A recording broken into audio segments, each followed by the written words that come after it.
السلام عليكم، ازيكم حبايبي؟ عاملين ايه؟ يا رب تكونوا بخير. النهارده قراءتنا قراءة عامة لبرج الدلو لشهر يونيو 2025.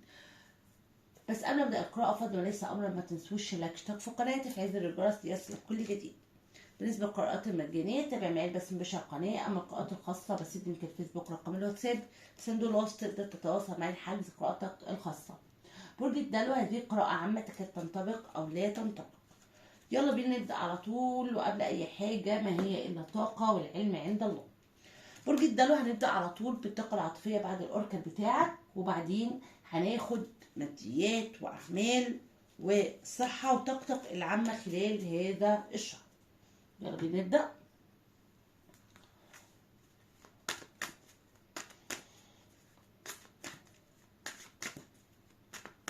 برج الدلو، يلا يا دلو.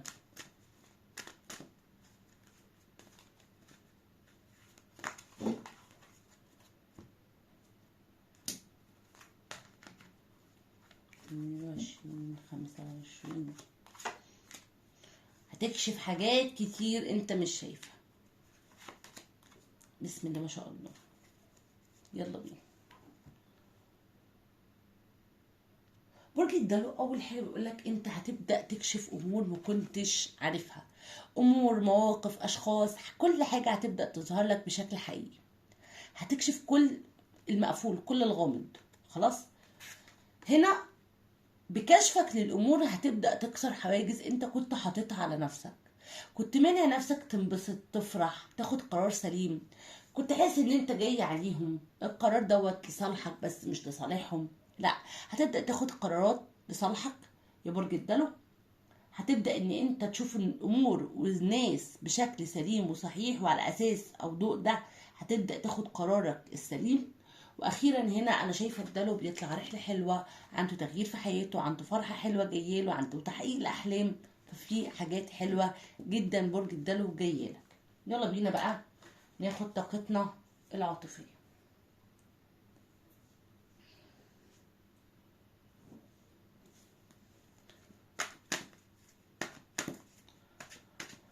برج الدلو يونيو 2025، طاقة هنا عاطفية، وبعدين هندخل على الماديات والأعمال والصحة وطاقتك العامة خلال الشهر.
برج الدلو، بداية كده أنا شايفة في صدمة في العلاقة دي، في صدمة، في زعل بينك وبين الشخص دوت. حاجة كبيرة حاصلة، حاجة كبيرة حاصلة بينك وبينه، في زعل.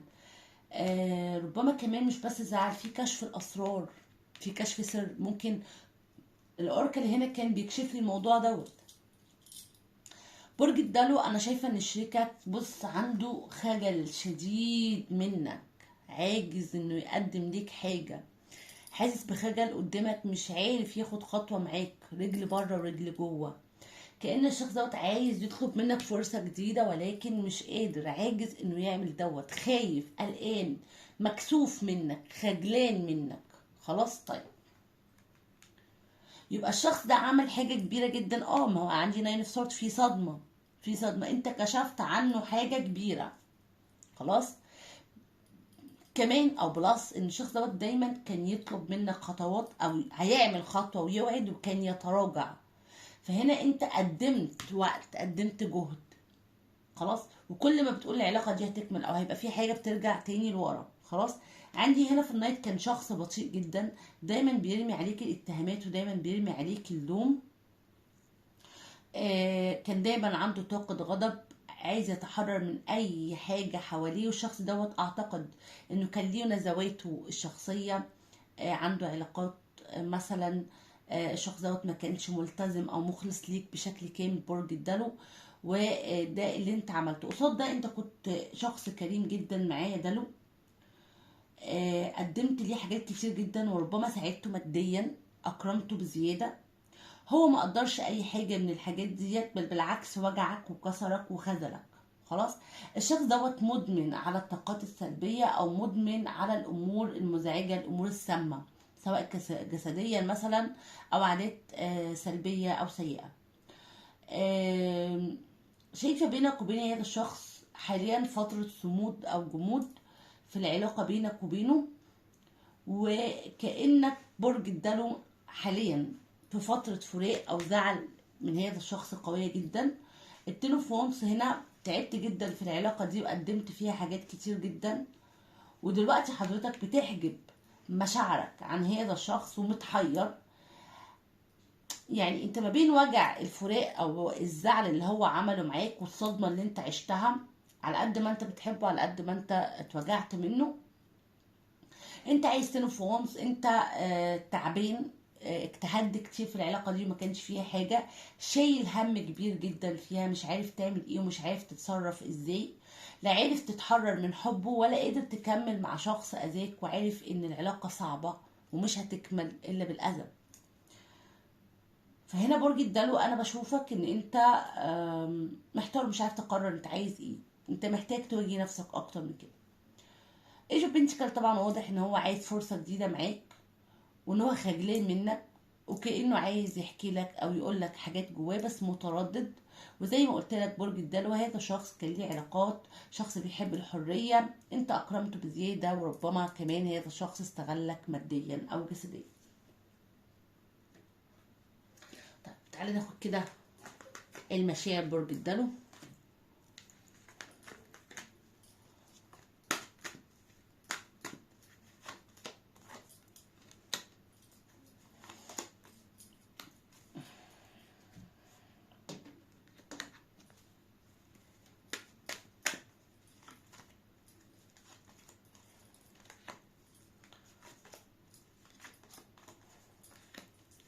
برج الدلو انا شايفه ان شريكك عايز يرجع ليك، بيفكر فيك بشكل كبير جدا، في تواصل روحي كبير بينك وبينه، عايز يعمل اي حاجه من اجلك حتى لو هيغامر او يضحي بحاجه كبيره. مشاعره تجاهك صعب ان هو يقدر يحجمها، صعب ان هو يقدر يتجاهلها اكتر من كده. كأن هذا الشخص طالب السلام وطالب فرصة جديدة معاك. خلاص. هنا في طاقتك انت متعلق بيه، ولكن لديك مبادئ وقيم مش قادر تتنازل عنها، ومش قادر تشوف الشخص دوت بصورة افضل من اللي انت شايفه فيها. في حاجات كتير في دماغك وفي صراع عقلي شديد اتجاه هذا الشخص. مش عارف تقرر انت عايز ايه ما بين مشاعرك وما بين حنينك ليه، وما بين ان انت مش قابل تصرفاته معاك ومش قابل ان هو يكون بالوضع ده. تمام. طيب رسائل العقل الباطن من هذا الشخص اتجاهك ايه؟ برج الدلو الشخص ده بيقول لك 7 اوف بنتكل، ان انا بفكر فيك حتى وانت بعيد عني، مش قادر انساك ولا اتجاوز علاقتي بيك او مشاعري اتجاهك، عايز فرصة جديدة ومستنيها على احر من الجمر. انا اعتقد ان هو هياخد قرار، اكيد اكيد هياخد قرار ان هو يجي يتكلم معاك ويواجهك ويطلب منك فرصة جديدة. خلاص هو الشخص دوت قرر هيعمل كده رغم تراجعه الفترة دي، لان قراره هيأتي بالصورة دي. لو هتدي فرصة لهذه العلاقة لازم تكون بطيء جدا فيها، وتكون حرص وحذر من هذا الشخص جدا. متديش فرصة الا لو انت شايف منه فعلا شيء ايجابي.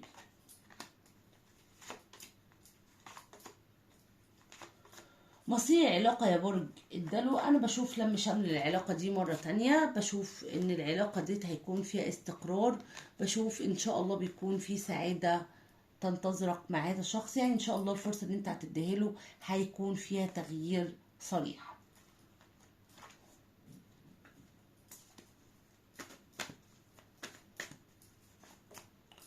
بيقولك ما بينك وما بين هذا الشخص رابطة عقلية، كيمياء معينة كده، حياتك العاطفية هتدخل مستوى آخر أقوى من الأولاني. بيقولك افتح قلبك واستقبل أكبر طاقة إيجابية من الكون. طيب، طاقات وأبراج نزلت معايا النهاردة. طبعا كل أبراج نزلت، كل الطاقات نزلت، بس هقول أكتر أبراج كانت كبيرة معايا وبعدين هندخل على الطاقة العامة. عندي الدلو، وعندي السرطان، وعندي الأسد، وعندي الثور، والجدي، والعذراء، والميزان، والقوس، والحوت، والدلو. ماشي، يلا بينا بقى ندخل على قراءتنا العامة. يلا يا برج الدلو.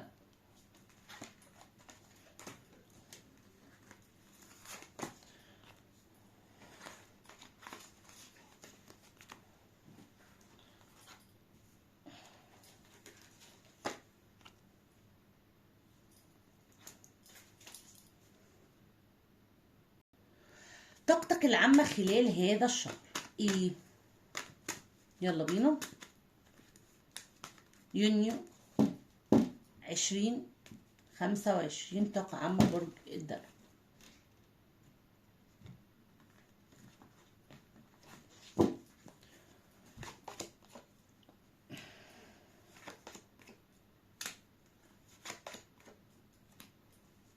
ماشي،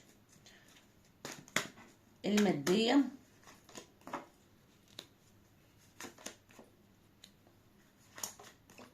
والعملية،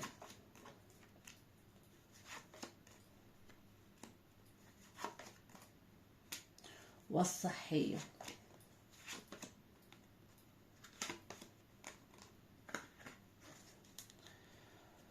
بص بقى، بداية كده فالطاقة العامة، احنا ناس صريحة وعايزين نتكلم بصراحة. طاقتنا العامة يا برج الدلو بتقول ان في حدث كبير هيحصل للدلو الفترة القادمة، وربما انت تكون منتظره او عارف ان ده هيحصل خلاص، ولكن الحدث الكبير ده او المشكلة اللي هتحصل ديت هتنهي وضع او صراع في حياتك وهتديلك بداية جديدة. خلاص، يبقى طاقتك العامة عندك نهاية الوضع انت فيه وبداية جديدة، ممكن بشكل انت تتوقعه او بشكل انت مش متوقعه اصلا، بس في النهاية اللي هيحصل ده هينهي صراع عندك. تمام. طيب، في طاقتك المادية بيقولك حضرتك معرض للسرقة او الخداع او الخيانة او الخسارة. خلي بالك، في حد عينه على اللي معاك وعايز ياخده، ممكن هيسرقك، ممكن هيخدعك، ممكن هياخدها منك بشكل غير سليم. خلي بالك من مادياتك وفلوسك. تمام. الأهم من كده، لو انت تعرضت لخسارة نتيجة لهذا الأمر فإن شاء الله انت عندك تعافي منه، تعافي منه وتعافي قوي كمان. طب انت ما تعرضت لهوش، خلي بالك الباب موارب انت تقدر تقفله. خلاص. طيب، عمليا بقى عندك ايه؟ اولا الفتره اللي جايه عندك فرص حلوه قوي قوي قوي قوي، اكتر من فرصه عمل هتجيلك. ده لو انت مش شغال. طب لو انا شغال ان شاء الله شغلي هيكون افضل كتير جدا، ورؤسائي هيشوفوا قدرتي او شغلي او كفاءتي وهيقدروني. خلاص. طب لو انا عندي مشروع خاص بيا، لا انا في شركه ولا انا مستني شغل، حضرتك هيجيلك خير كبير جدا جدا جدا الفتره القادمه في الشغل ده. عندك ايه تفونز، ربما الفتره القادمه كمان عندك انتقاله سريعه وحاجه هتحول حياتك بشكل كبير، ومش عارفه ليه انا متوقعه يا برج الدلو ان هو مشروع خاص بيك. خلاص، لان التغيير السريع دوت ما بيجيش بسرعه في حاجات حكوميه او روتينيه، بيجي دايما في الامور اللي هي متسابه كده، يعني مثلا مشروع خاص، عمل خاص، حاجه انا عايزه اعملها لنفسي. فانت عندك تغيير، عندك فرص حلوه جدا الفتره اللي جايه، وعندك تغيير سريع وايجابي لصالحك، وفرص من كل حد هتجيلك. تمام. اما صحيا فانا بشوف في نهايه الوضع الصحي كان متعب بالنسبه لك، انت هتفرقه خلاص في نهايه لهذا الامر. تمام. ولكن وضعك النفسي هو اللي سيء. يعني انت عندك نهايه لوضع صحي انت مش حابه او اذاك او تعبك، ولكن في تعب نفسي كبير جدا انت فيه.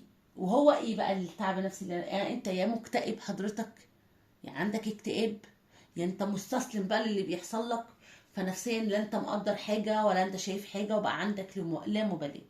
ده طبعا دي طاقة مش حلوة، فحاول ان انت تغيرها وتحل يعني تحولها من حاجة سلبية لحاجة إيجابية. انظر بشكل إيجابي للأمور برج الدلو. خلاص. ربما هو ده الأمر اللي ممكن يعمل عندك الحدث الأكبر، أو الصراع اللي هينهي صراع في حياتك. خلاص. طيب تعالى بقى ناخد دلوقتي رسايلك العامة.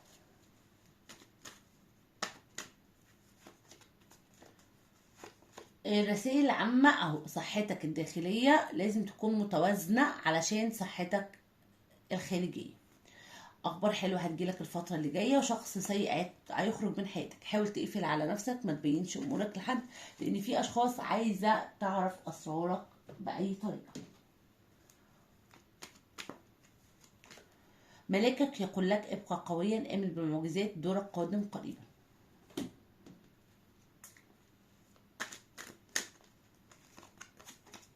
الإجابة لما في عقلك هي لا.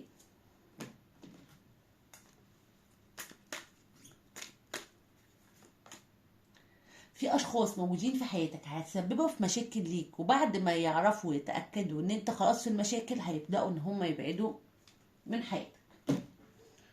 يعني هم وجودهم بس عشان يزرعوا مشاكل. تعرف رسالة التاروت ليك إيه النهارده؟ ليه؟ برضو ليه؟ يعني هنا الإجابة اللي ما في عقلك هي ليه، وهنا برضو بيقول لك لا مش عارفة لا على إيه. شوف بقى أنت في دماغك إيه. ضمرة بسؤال إجابته نعم أو لا. حط سؤال في بالك وتعالى نشوف الإجابة هتقول لك إيه برج الدلو.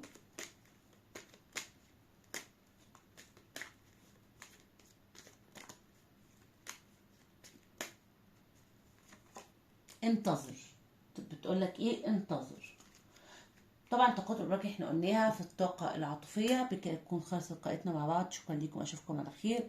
توحشوني جدا جدا، مستنياكم في قراءات تانية كتير. ارجو لو عجبتكم القراءة متنسوش لايك اشتراك في القناة، تفعيل زر الجرس ليصلك كل جديد. باي باي.